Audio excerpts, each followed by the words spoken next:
हम्म, तो हम लोग क्या देख रहे थे, हम लोग देख रहे थे टाइप्स ऑफ, क्या चीज़, टाइप्स ऑफ, हम लोग देख रहे थे सिक्रेटरी सिग्नल मॉलिक्यूल्स का टाइप्स या क्लासिफिकेशन हम लोग देख रहे थे on the basis of their nature. तो दो टाइप था, याद करो। एक क्या था, हम लोग बोलेंगे लाइपोफिलिक सिग्नल मॉलिक्यूल्स, जिसका दूसरा नाम क्या है, लिपिड सॉल्युबल सिग्नल मॉलिक्यूल्स, या हाइड्रोफोबिक भी बोलते हैं, तो hydrophobic signalling molecules, and water insoluble signal molecules. ये पहला टाइप था जो कि हम लोगों ने देख लिया है। आप इससे पहले वाले प्रीवियस वीडियोस में जाइएगा, उसमें ये चीज़ के बारे में डिटेल में बताया हुआ है, ठीक है, मैंने बता दिया। और जो दूसरा जो टाइप है, ठीक है, जिसको हम लोग बोलते हैं हाइड्रोफिलिक सिग्नल मॉलिक्यूल्स या ligands, water soluble signal molecules या ligand, lipid soluble signal molecules या लाइगेंड, ये अभी हम लोग देखेंगे, ठीक है। तो ये मैंने बता दिया है, आप लोग पहले वाले वीडियो में जाके देख सकते हैं। अभी हम लोग देखेंगे इसके बारे में, ठीक है।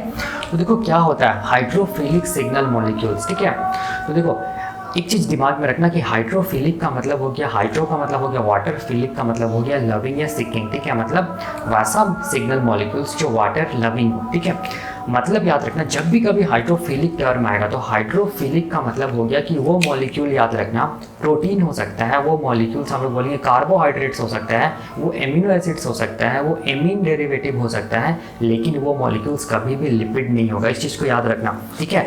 जब भी कभी ये टर्म आएगा हाइड्रोफिलिक, हाइड्रोफिलिक जब भी कभी टर्म आएगा तो याद रखना हाइड्रोफिलिक मॉलिक्यूल्स या सिग्नलिंग मॉलिक्यूल्स में वैसा ही मॉलिक्यूल्स होगा जो कि हम लोग बोल सकते हैं कि जो लिपिड नहीं होगा। मतलब क्या हो सकता है ये, हम लोग बोलेंगे कार्बोहाइड्रेट हो सकता है, क्या हो सकता है प्रोटीन हो सकता है, क्या हो सकता है हम लोग बोलेंगे एमिनो एसिड डेरिवेटिव हो सकता है, क्या हो सकता है हम लोग बोलेंगे एमीन डेरिवेटिव भी हो सकता है, ठीक है। मतलब ये सारा का सारा हो सकता है कौन, हाइड्रोफिलिक मॉलिक्यूल। लेकिन ये मॉलिक्यूल याद रखना कभी भी लिपिड नहीं होगा। यहाँ पर मैंने कहीं लिपिड लिखा है नहीं। और लेकिन ऑन द अदर हैंड अगर हम लोग लाइपोफिलिक को देखेंगे, ठीक है, तो लाइपोफिलिक में केवल क्या आएगा, हम लोग बोलेंगे लिपिड वाला मॉलिक्यूल्स या स्टेरॉइड मॉलिक्यूल्स, ठीक है। उसमें हम लोग बोलेंगे इस लाइपोफिलिक में कभी भी कार्बोहाइड्रेट्स नहीं आएगा, हम लोग बोलेंगे प्रोटीन्स नहीं आएगा, एमिनो एसिड्स नहीं आएगा, और हम लोग बोलेंगे एमीन डेरिवेटिव्स मॉलिक्यूल्स नहीं आएगा, ठीक है। तो यहाँ पर बताने का मतलब ये हो गया कि जितना भी हाइड्रोफिलिक सिग्नलिंग मॉलिक्यूल्स होगा, याद रखना वो मॉलिक्यूल्स कभी भी लिपिड नहीं होगा। वो कार्बोहाइड्रेट्स हो सकता है, वो प्रोटीन हो सकता है, वो एमिनो एसिड्स हो सकता है, वो एमीन डेरिवेटिव्स हो सकता है, लेकिन वो कभी भी लिपिड नहीं होगा, ठीक है। इस चीज़ को याद रखना, ठीक है ना। तो अब देखो क्या होता है, तो हम लोग बोलते हैं कि हाइड्रोफिलिक सिग्नलिंग मॉलिक्यूल्स क्या होता है, तो ये भी सिग्नलिंग मॉलिक्यूल्स है ना। हाइड्रोफिलिक सिग्नलिंग मॉलिक्यूल्स है, मतलब ये भी क्या करेगा, हम लोग बोलेंगे सिग्नल सेल से सिक्रीट होगा और टारगेट सेल में जाके एक्ट करेगा। टारगेट सेल में क्या करेगा, सेलुलर रिस्पॉन्स को करवाएगा, ठीक है। तो वैसा सिग्नलिंग मॉलिक्यूल्स को हम क्या बोलेंगे, हाइड्रोफिलिक सिग्नलिंग मॉलिक्यूल्स, ठीक है ना। तो अब देखो इसको डायग्राम से समझते हैं। देखो होता क्या एक्चुअल में, ठीक है। हम लोग जानते हैं कि जो भी सिग्नलिंग सेल होता है वो सिग्नलिंग सेल क्या कर रहा है, हम लोग बोलेंगे सिग्नलिंग मॉलिक्यूल्स को बनाता है, ठीक है। और ये सिग्नलिंग मॉलिक्यूल्स को बनाने के बाद ये क्या करता है, रिलीज कर देता है, ठीक है। और हम लोग बोलेंगे सिग्नलिंग मॉलिक्यूल्स फिर किस पे एक्ट करता है, तो हम लोग बोलते हैं किस पे एक्ट करता है, टारगेट सेल पे क्या करता है, एक्ट करता है, ठीक है ना। तो यहाँ पर देखो टारगेट सेल में क्या होगा, इस सिग्नलिंग मॉलिक्यूल्स का रिसेप्टर होगा। लेकिन हम लोग क्या जानते हैं, हम लोग जानते हैं कि ये सिग्नलिंग मॉलिक्यूल्स कैसा इन नेचर है, हाइड्रोफिलिक इन नेचर है, ठीक है। हाइड्रोफिलिक सिग्नलिंग मॉलिक्यूल्स है ये, ठीक है। मतलब ये लिपिड नहीं है। तो इसका मतलब हम लोग ये जानेंगे कि ये जो टारगेट सेल है उसका प्लाज्मा मेम्ब्रेन क्या चीज़ का बना हुआ है, हम लोग बोलेंगे लिपिड का बना हुआ है। ये आप लोग सब कोई जानते हैं, लिपिड बाइलेयर का बना हुआ है, ठीक है, ठीक है ना।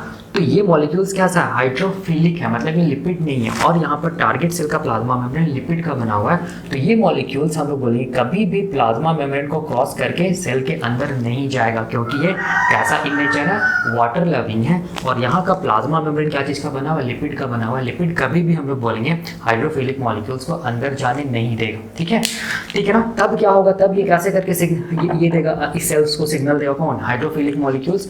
तो यही रीज़न है, हम लोग बोलेंगे कि जो भी मतलब टारगेट सेल होता है ना, वो टारगेट सेल के प्लाज्मा मेम्ब्रेन में क्या प्रेजेंट होता है, हम लोग बोलेंगे हाइड्रोफिलिक मॉलिक्यूल्स का क्या प्रेजेंट होता है, रिसेप्टर्स प्रेजेंट होता है, ठीक है। और इस रिसेप्टर्स को हम लोग बोलते हैं सरफेस रिसेप्टर, या फिर इसको क्या बोलते हैं, मेम्ब्रेन रिसेप्टर, ठीक है। तब क्या होगा, हम लोग बोलेंगे ये मॉलिक्यूल्स क्या करेगा, अपने रिसेप्टर से जुड़ेगा। जुड़ने के बाद सेल के अंदर क्या होगा, सिग्नलिंग पाथवे चलेगा, या इंट्रासेलुलर सिग्नलिंग होगा, या सिग्नल ट्रांसडक्शन पाथवे चलेगा। और ये सेल क्या करेगा, हम लोग बोलेंगे सेल्यूलर रिस्पॉन्स करेगा, ठीक है। ठीक है ना।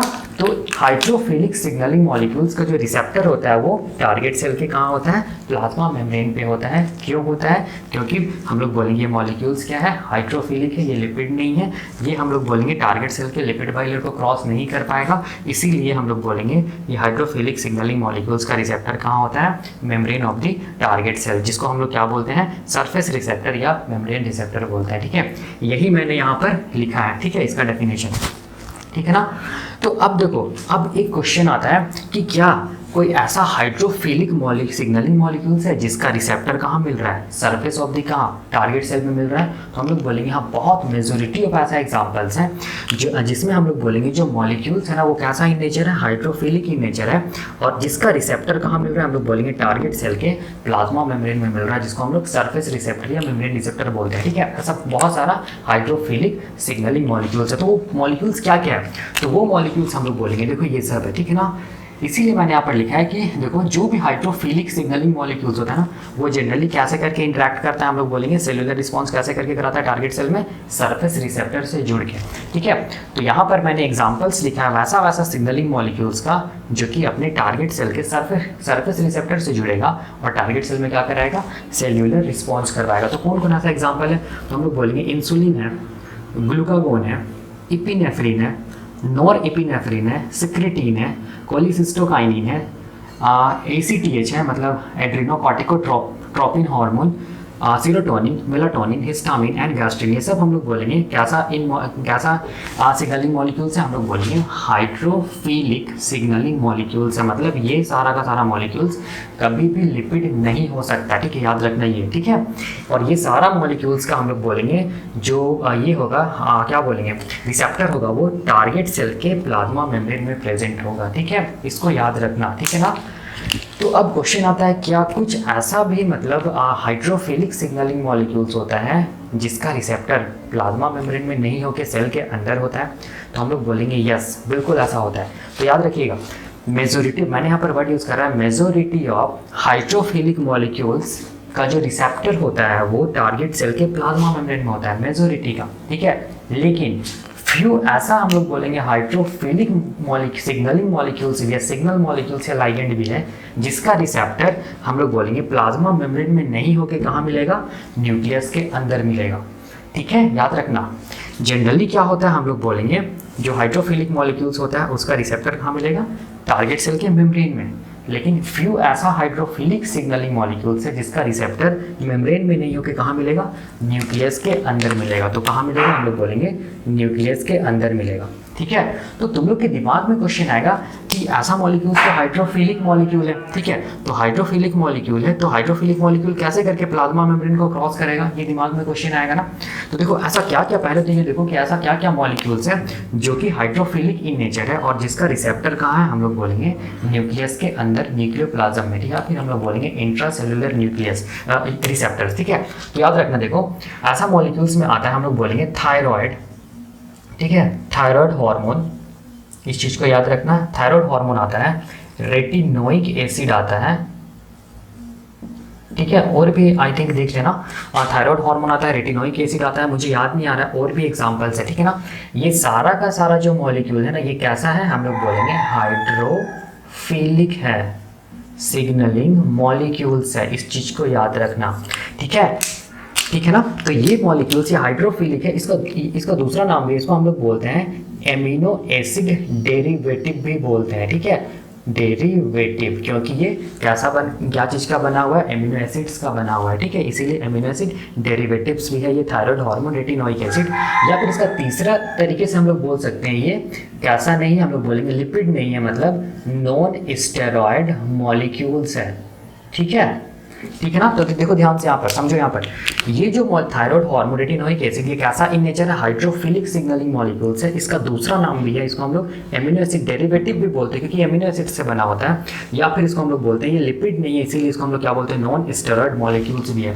ठीक है, तो हाइड्रोफिलिक है ना ये मॉलिक्यूल्स। तो ये मॉलिक्यूल्स देखो हाइड्रोफिलिक होने के बाद भी हम लोग बोलेंगे ये थायराइड हार्मोन और रेटिनोइक एसिड क्या करता है, हम लोग बोलेंगे प्लाज्मा मेम्ब्रेन को क्रॉस कर जाता है और न्यूक्लियर पोर के थ्रू हम लोग बोलेंगे कहाँ पहुंच जाता है, हम लोग बोलेंगे न्यूक्लियोप्लाज्मिक रिसेप्टर में, जिसको हम लोग इंट्रासेल्युलर रिसेप्टर भी बोलते हैं। ठीक है, इंट्रासेल्यूलर रिसेप्टर भी बोलते हैं।